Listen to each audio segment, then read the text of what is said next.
نصلي ونسلم على رسوله الكريم اللهم ربي زدني علما وألحقني بالصالحين. أعوذ بالله من الشيطان الرجيم. بسم الله الرحمن الرحيم. وجعلوا لله مما ذرأ من الحرث والأنعام نصيبا فقالوا هذا لله بزعمهم وهذا لشركائنا فما كان لشركائهم فلا يصل إلى الله وما كان لله فهو يصل إلى شركائهم ساء ما يحكمون. صدق اللہ العظیم. حضرات محترم، سورہ انعام کا درس 35 آیت تک ہو گیا کہ تم اپنی جگہ عمل کرو، میں اپنی جگہ عمل کرتا ہوں. عنقریب تم جان لو گے کہ کس کے لیے آخرت کا بہتر گھر ہے، اور بے شک ظالم فلاح نہیں پاتے. آج کے درس میں وجعلوا، ان مشرکوں نے ٹھہرایا یا بنایا للہ اللہ کے لیے، مما ان میں سے زرع من الحرث والانعام نصیبہ، کھیتوں اور چوپایوں میں سے حصہ اللہ کے لیے ایک حصہ بنائے. یہ ہمارے بتوں کا، یہ اللہ کا، اللہ کی بنائے. اور کہا فقالوا ھذا للہ، یہ حصہ اللہ کے، بزعم، ان کے گمانوں کے مطابق. یہ نہیں کہ قانون اس کے پاس کوئی شریعت کوئی نہیں، اپنے طرف سے. وَھذَا لِشُرَكَائِنَا، اور یہ ہمارے شریکوں کے لیے. اس سے اشارتاً معلوم ہوتا ہے کہ کفار کا بتوں کے نام پر کچھ وقف کرنا باطل ہے، اور ان کی شرائط وقف غیر معتبر، اس لیے کہ ان سب کو قرآن نے بزعمہم فرما کر باطل فرمایا کہ یہ ان کے گمانوں کا. گمان کیا ہے؟ انہم الا یخرصون، اپنے طرف سے اٹکل پہ کہ فلاں فلاں. کون سی شریعت ہے؟ کوئی چیز ہو جس پر دلیل نہ ہو وہ باطل ہے نا. کیا دلیل ہے بھائی؟ اس پہ کوئی نہ کوئی دلیل تو ہوگی نا. سمجھ آئی؟ ہر چیز قرآن میں، حدیث مبارکہ میں اس کو کوئی نہ کوئی عبارت تو نص ہوگی، اشارت تو نص ہوگی، دلالت تو نص ہوگی، اقتضاء نص ہوگی، کسی نہ کسی طریقے سے اس کا ثبوت ہوگا. اور یہ اللہ فرماتے ہیں نہیں نہیں، یہ ان کے گمانوں کے مطابق انہوں نے اسے من گھڑت فرمایا، بنا دیا. فما کان لشرکائہم، جو ان کے بتوں کا حصہ ہوتا تھا، فلا یصل الی اللہ، تو وہ اللہ کے حصے تک نہیں پہنچتا تھا، وہ ان کے لیے محفوظ ہوتا تھا. اور جو اللہ کے لیے ہوتا تھا اس میں کچھ ان کے بتوں کے حصے تک یصل الی شرکائہم ساء ما یحکمون، کیا ہی برا حکم لگاتے ہیں. یہاں کفار کے بدعملیوں کا ذکر ہے. ایک تو اپنے پیداوار کی خیرات کے 2 حصے کرنا، یہ ان کا اپنے طرف سے من گھڑت تھا. اب ہمارے ہاں کیا ہے کہ بھئی عشر ہے، اگر وہ بارشی زمین ہے، پانی پر کوئی خرچہ نہیں آتا، اور اگر آپ پانی کے لیے خود بندوبست کرنے نہر وغیرہ ہے تو پھر نصف عشر ہے، یعنی 20واں حصہ ہے. لیکن وہ پھر مصارف زکوٰۃ جو ہے ان کے لیے ہے، قانون ہے نا شریعت مطہرہ میں. تو انہوں نے یہ اپنے طرف سے بنایا، ایک اللہ کے لیے، ایک بتوں کے لیے. دوسرا یہ کہ اگر بتوں کے حصے میں کوئی اللہ کے حصے میں کوئی چیز گر جاتی تو نہ اٹھاتے، بولے چلو اس میں مل گیا.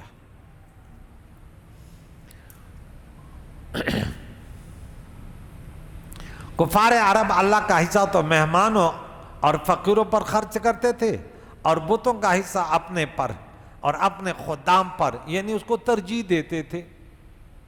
اللہ کی ذات پر کسی اور کو ترجیح دینا یہ تو اسلام کی تعلیمات میں سے نہیں ہے، یہ تو غلط ہے نا۔ یہ کون سی شریعت ہے؟ اللہ تعالیٰ کی ذات تو مقصود ہے بھائی، اس کے لیے جو 1,24,000 انبیاء کرام آئے، تو اسی لیے کہ اللہ کی عبادت کریں، ہر عبادت میں، ہر صدقے میں اللہ تعالیٰ کی رضا کی نیت کرے، اللہ تعالیٰ کی تعظیم، ان کے قرب کا۔ دوسروں کے لیے اگر ہم کوئی نذر و نیاز کریں تو صرف ایصال ثواب کی نیت کرتے ہیں، اس کے علاوہ دوسری نیت تو نہیں ہے، ان کی تعظیم کی، اس کا قرب کی نیت تو نہیں ہے نا۔ تو یہ بتوں کے حصے کو زیادہ، تو یہ ان کے کفر، ان کے شرک، ویسے ان کے اندر تو بہت ساری شرکیات ہیں، لیکن یہ ایک بات الگ ہے کہ کوئی مثال کے طور پہ اب کسی کا پیر ہے، لیکن وہ پیر کا زیادہ لحاظ کرتا ہے بمقابلے رسول اللہ کے، بمقابلے صحابہ کے۔ بھائی اب پیر ایک اچھا عالم دین ہے، آپ کو دین بتاتا ہے، بہت بڑا اجر ہے اس کا، لیکن اب اس کے مقابلے میں اس کو ترجیح کیوں دے رہے؟ مقابلہ ہوگا تو رسول اللہ صلی اللہ علیہ وسلم کی شان کے مطابق، تو دنیا میں کوئی نبی نہیں ہے تو یہ کیسے ہو گیا؟ نہیں، یہ اٹھتے بیٹھتے عملی اعتقادی طور پر یہ اپنے پیر کو ترجیح دیتے ہیں۔ اس کی وجہ ہے، میں اپنے طلباء کو بتاتا ہوں، ابھی یہاں وضاحت نہیں کرتا کیونکہ ہم شر پسندوں کے شر سے بھی وہ بہت لڑتے ہیں، لیکن بہرحال حاضرین کو مسئلہ بتا دوں گا ایڈ میں کہ یہ شرکی عقیدہ ہے اس کا۔ رات ہم نے ایک درس دیا کہ انہیں بولا علماء فتنے سے نہیں بچا سکتے، علماء کے دامن سے وابستہ کوئی فائدہ نہیں دیتا۔ ہم نے بولے اب کی غلط سوچ ہے، علماء ہی تو بچانے والے ہیں، وہ یہ سیدھا راستہ غلط راستہ ہے، ان کے آپس میں اختلاف ہو تو اس سے تمہیں کیا تکلیف ہے؟ اختلاف تو ہوتے رہیں گے، اللہ کے نبی نے، لیکن تمہیں تو صحیح بتاتے ہیں 5 کی نماز پڑھو ورنہ ہلاک ہو جائے، والدین کی خدمت کرنا برباد ہو جاؤ گے، رمضان کے روزوں کو ورنہ اللہ کی رحمت سے دور ہو جاؤ گے، یہ تمام کے وضاحت تو وہی کرتے ہیں، ورنہ وہ نہ ہوتے تمہیں دین کا کیا پتا؟ علماء کی ایک شان ہے جو اللہ نے، اللہ کے نبی نے بیان کی ہے، اور تو آج کہتا ہے کہ نہیں علماء کے دامن سے وابستہ ہیں، کوئی فائدہ نہیں ہے، وہ تو خود اختلاف کرتے ہیں۔ انا للہ و انا الیہ راجعون۔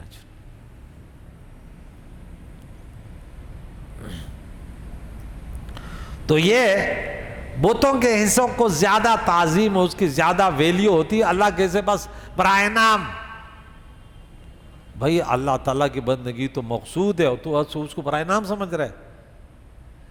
یہ خیرات کفر اور یہ تقسیم حماقت تھی، خیال ہے کہ اپنے مال سے ایصال ثواب کے لیے، ختم وغیرہ کے لیے جو پیسہ نکالنا تھا وہ اس میں داخل نہیں ہے، کیونکہ اس میں تو اللہ کی رضا مقصود ہے نا۔ ہم کسی کے لیے ایصال ثواب کرتے ہیں، کسی ولی کے لیے، اپنے والدین کے لیے، مقصود کیا ہے؟ اللہ کی رضا، اور جس کا نام لیا گیا وہ ایصال ثواب۔ سمجھ آ گئی؟ کیونکہ یہ سب اللہ تعالیٰ کے لیے یہ خیرات، یہ صدقہ کر رہے ہیں، ثواب ان کے روح کو ہے۔ اس کا ثبوت قرآن کریم اور حدیث مبارکہ سے، وَيَتَّخِذُ مَا يُنْفِقُ قُرُبَاتٍ عِنْدَ اللَّهِ وَصَلَوَاتِ الرَّسُولِ، حضور علیہ الصلوۃ کے دعاؤں کا ذریعہ، کہ حضور ان کے لیے دعائیں دیتے، اور اللہ تعالیٰ کے قرب کا ذریعہ، کہ اس سے اللہ کا قرب حاصل ہوتا ہے۔ حضرت سعد رضی اللہ تعالیٰ نے اپنی ماں کے نام پر کنواں کھدوایا اور اس کا نام کیا رکھا؟ بیر ام سعد۔ حضور علیہ السلام جس چیز کی ضرورت ہوتی ہے، اب نفع تو لوگوں کو ہے نا، اور رضا اللہ کی ہے، اور ثواب کس کے لیے؟ والدہ کے لیے۔ یہ کنواں میری والدہ کے نام پہ، تو اب کوئی کہتے نہیں غیر اللہ کا نام ہے، اس کا پانی بھی حرام۔ یہ لوگ ہوتے تو لگا لیتے فتویٰ، کیا خیال ہے چھوڑتے؟ بولے نہیں بھائی، یہ تو ماں کے نام پہ انہوں نے وہ رکھا، یہ یوں ہونا چاہیے، بیر للہ، کنواں ہے اللہ کے لیے۔ بھئی اللہ کے قرب کے لیے تو ہے نا، اللہ کے رضا کے لیے نا، لیکن ثواب جو ہے مسجدوں پہ نام کیا لکھا جاتا ہے؟ سالہ قرآن پاک کے پہ، لیکن سالے پڑھو تو سالے ثواب، باقی تو رضا تو اللہ کی چاہتے ہو۔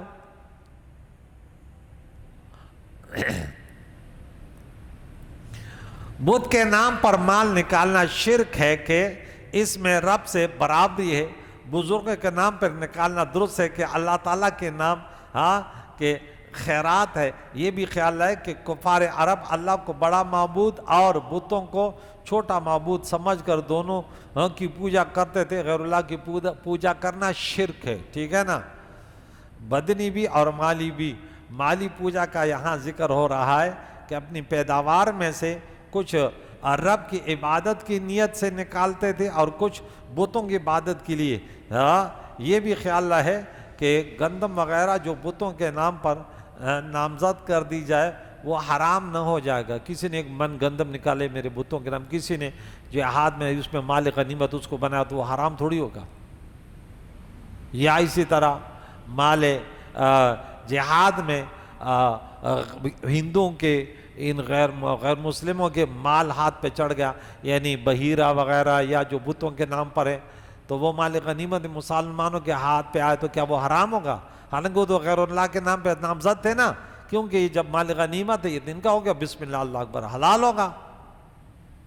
تو کفار کا ہر قسم مال غنیمت جو ہے وہ جائز ہے، بھلے انہوں نے غیر اللہ۔ لیکن آج کل کے یہ لوگ جو فساد پہ لاتے کہتے نہیں یہ تو انہوں نے بولا یہ زید کی بکری ہے لہٰذا یہ حرام ہے، یہ بیوی بھی تو تیرے نام کی ہے کہ فلاں کی بیوی ہے، اللہ کی پناہ بھئی نام یہ پتہ نہیں چلتا، مکان تیرے نام ہو گیا، مسجدوں کے نام ہو گیا، سب کچھ نام ہو گیا، ملک پلنگا، وہاں صحیح ہے، لیکن اگر صدقہ خیرات کسی کے نام پہ کر دے تو، اور کتنا برا تقسیم پھر کہ یہ شرک ہے۔ ایک چھوٹا موٹا وہ بھی نہیں کرتا کہ چلو کوئی یہی کہہ دے کہ بھئی ہم صالح ثواب نہیں مانتے، یہ تو پھر بھی ذہن میں آنا، لیکن یہ شرک کیسے ہوا؟ شرک تو اللہ تعالیٰ کی برابری یا غیر اللہ کی عبادت، یہ شرک کہاں سے بن گیا؟ نہیں بھائی تو نے بولا بس یہ اللہ سمجھنے کی توفیق عطا فرمائے، کہہ دو آمین۔ یہ ان کے بہت برے فیصلے ہیں۔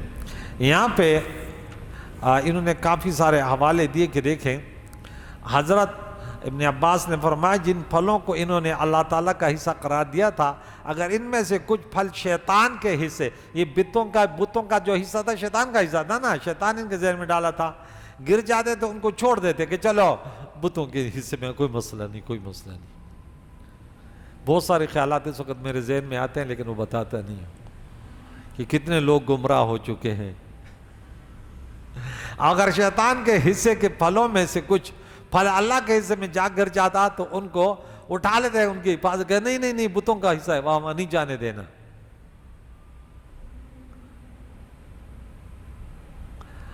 اور ان کو شیطان کے حصے میں نکال کے ڈال دیتے۔ اسی طرح اللہ کے حصے کی کھیتی میں پانی دیتے ہوئے اگر کچھ پانی کھیت سے نکل جاتا تو اس کو نکلنے بولا کوئی مسئلہ نہیں، اگر شیطان کے حصے کا نکل نہیں یہ تو ہمارے بتوں کے نام پر ہے تو اس کی تعظیم اللہ سے بڑھ کر اللہ کی پناہ۔ حسن بصری نے کہا کہ اگر بتوں کے لیے رکھے ہوئے حصے میں سے کوئی چیز خراب ہو جاتی تو اس کے بدلے میں اللہ کے حصے میں سے اتنی چیز اٹھا کے بتوں کی چیز میں ڈال دیتے تھے۔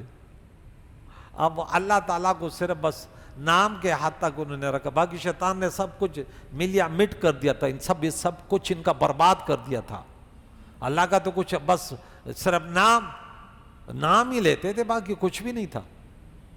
ہمارے مسلمان اکثریت میں دیکھتا ہوں صرف اللہ کا نام لیتے ہیں، باقی سب کردار دنیا پرستی، خرافات، وہ جو ایمان کا جو وہ ہے کیا کہتے ہیں وہ نہیں، اصل جو ایمان ہے وہ نہیں ہے، بس برائے نام، بس نہ نماز ہے نہ زکوٰۃ ہے نہ روزہ ہے، بس لا یولب من الاسلام الا رسمہ۔ قتادہ نے کہا اگر قحط آ جاتا قحط سالی تو اللہ کے حصے میں رکھی ہوئی چیزوں کو کھانے پینے کے کام میں لاتے تھے، لیکن بتوں کی چیزوں کو بڑی حفاظت کرتے تھے، یعنی ہر بات میں اپنے بتوں کو مقدم رکھنا، تو اٹھتے بیٹھتے ہر چیز میں اللہ کو مقدم رکھنا ہے، سمجھ آئی؟ ہر چیز میں اللہ کی رضا، ہر چیز میں مسلمان کی نیت کس کی ہونی چاہیے؟ اللہ کی رضا کی۔ یہ بات یاد رکھیے۔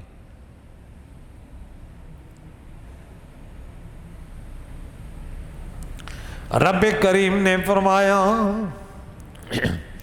وَكَذَلِكَ زَيَّنَ لِكَثِيرٍ مِّنَ الْمُشْرِكِينَ، اسی طرح بہت ساروں کے لیے مزین کر دیا مشرکوں میں سے قتل اولادم، اولاد کی قتل کو. یہاں بڑی تفصیل استاد محترم نے لکھی اولاد کے قتل ہونے کی گناہ لیعرضہم تاکہ انہیں ہلاک کر دے، وَلِيَلْبِسُوا عَلَيْهِمْ دِينَهُمْ ان پر ان کا دین جو ہے وہ مشتبہ کر دے. یہ ان کے شرکاء نے، یعنی انہوں نے اولاد میں بھی ایسی ہی تقسیم کر رکھی کہ لڑکے کو زندہ رکھتے ہیں، لڑکی کو ہلاک کر دیتے ہیں، اور یہ سب کچھ ان کے سرداروں کے بہکانے سے ہے. نیز یہ لوگ بعض اولاد کے ذبح کرنے کی بھی منت مان لیتے تھے. ہاں بعض اولاد کی یعنی کہ بس یہ اللہ تعالیٰ کے لیے ہم نے منت مانی. عبد المطلب نے خود پیارے آقا دو جان کے والد عبداللہ کی منت مانی تھی ذبح کرنے. یہاں پہ ایک واقعہ پیارے آقا دو جان کے صحابی کا واقعہ بولے، وہ غمزدہ رہتے تھے، افسردہ رہتے تھے. تو حضور علیہ الصلوۃ والسلام نے پوچھا کہ اس کی وجہ کیا ہے کہ آپ پریشان یہ رہتے ہیں. یہ علامہ قرطبی کے حوالے سے انہوں نے لکھا کہ کیوں مغموم رہتے. اس نے کہا یا رسول اللہ میں نے زمانہ جاہلیت میں ایک بہت بڑا گناہ کیا تھا. آپ نے اس سے پوچھا کیا بات ہے، یعنی وہ گناہ جب یاد آتا ہے تو میری حالت، جب دیکھیں انسان گناہوں میں ڈوب جاتا ہے تو دل وہ سنگ دل ہو جاتا ہے. نیکوکار انسان جو ہے نیکیوں کرنے والے گناہوں سے ڈرتا ہے، گناہوں سے خوفزدہ ہوتا ہے، اور کفر اور شرک وغیرہ سے گناہ آسان ہو جاتے ہیں اور نیکیاں مشکل ہو جاتی.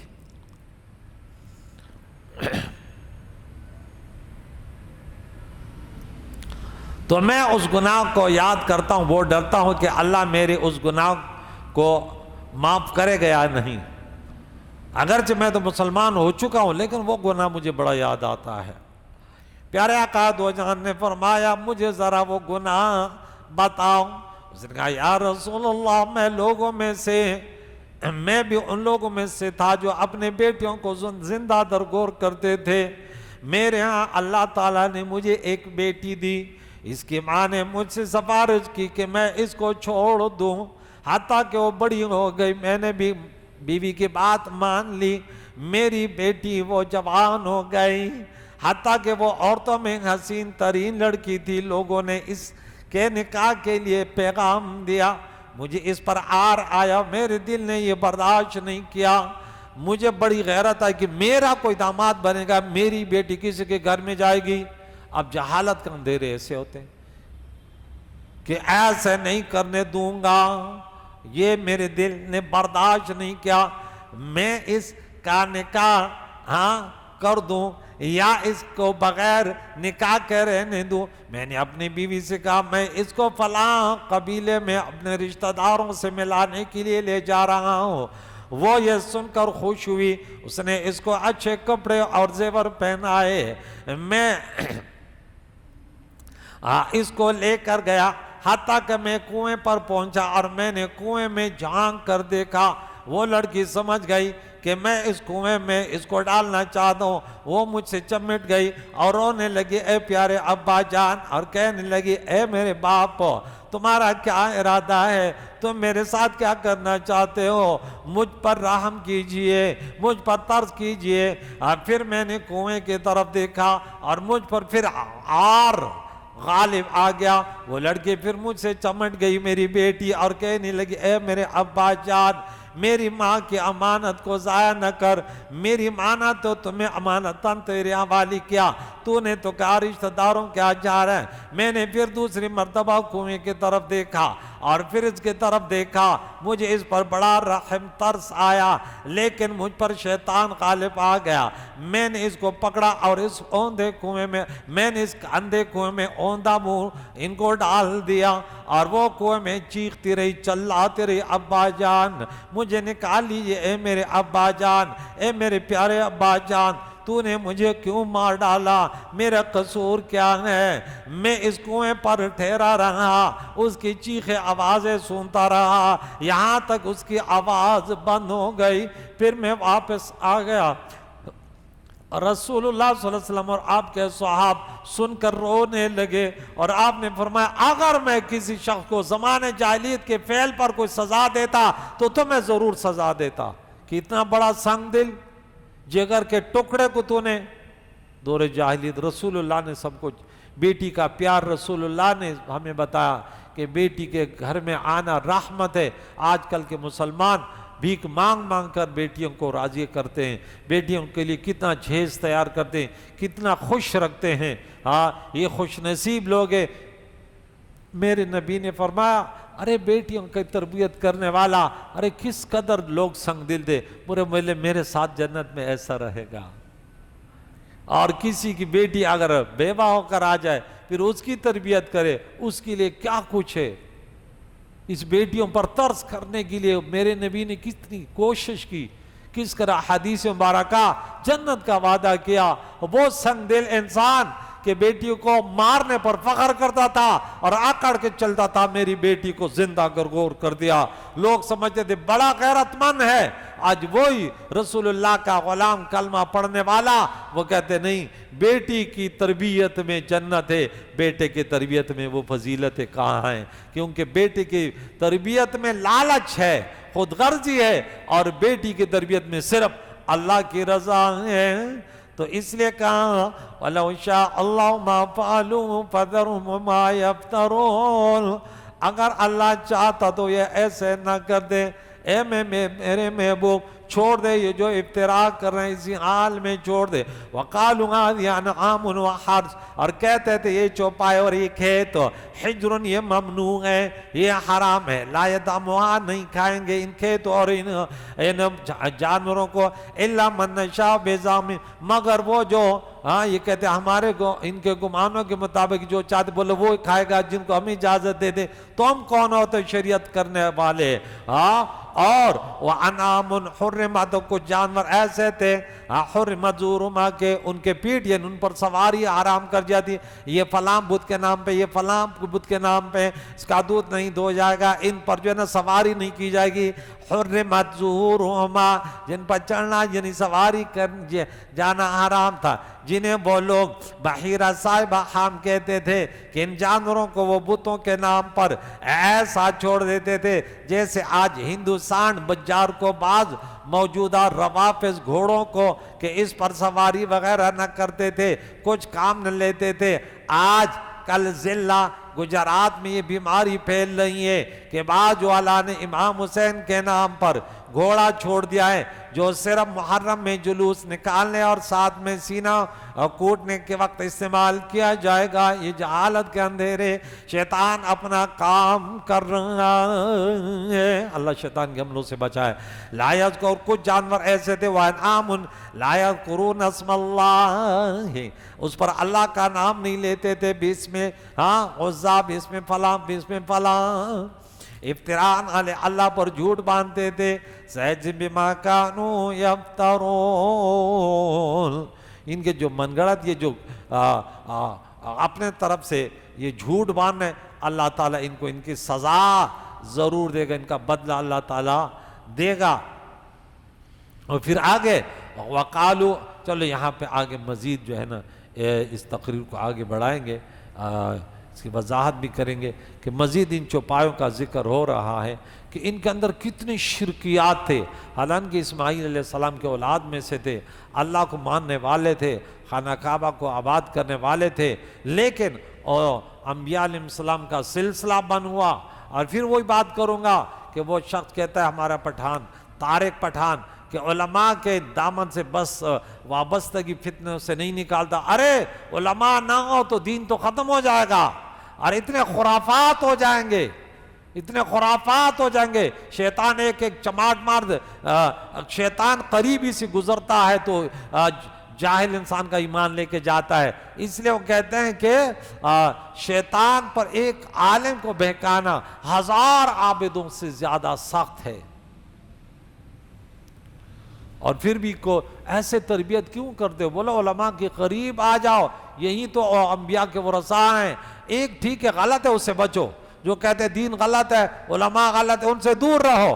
جو کہتے نہیں علماء کے قریب آ جاؤ، جو تمہیں نمازی بناتے ہیں، تمہیں روزہ رکھنے والے بناتے ہیں، تمہیں خاندان سے صلہ رحمی قائم کرنے والے بناتے ہیں، اور کہتے ہیں صلہ رحمی میں تمہاری عمروں میں اضافہ ہوگا، تمہارے مال میں اضافہ ہوگا، اور تمہاری عمر دراز ہوگی، تمہارا خاتمہ بالخیر ہوگا، اس سے آبادیاں بڑھتی ہیں، ان اولاد میں برکتیں ہوتی ہیں، تو تمہیں کتنی اچھی تربیت دے رہے ہیں رسول اللہ کے حدیث مبارکہ، اور خود کوئی کہہ کہ میں خود مطالعہ کروں گا گمراہی کے، پھر وہی آیت نمبر 26 یدل بھی کثیرہ، جو بغیر علماء کے وہ کہے گا میں قرآن و حدیث پڑھ کے راہ پاؤں گا، ہاں تو یہ گمراہی کے علاوہ کچھ نہیں ہوگا۔ پھر اس سے بھی غامدی اور منیر شاکر اور وہ کیا ہے مرزا انجینئر اسی طرح گمراہ ہوگا کہ علماء کے گروہ سے نکل گئے اور اپنے اپنے گھوڑوں پر سوار لوگوں کو بتانے لگے کہ دیکھ علماء غلط ہے، ہم صحیح ہے، یہ شیطان کے شکار ہوئے ہیں، من شذ شذ فی النار، جنہوں نے مسلمانوں کو اجتماعیت کو چھوڑا،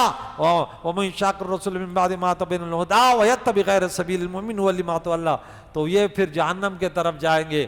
علماء کے ساتھ علماء اہل حق احناف ہیں، حنفی مسلک والے ہیں، شافعی ہیں، حنبلی ہیں اور مالکی ہیں۔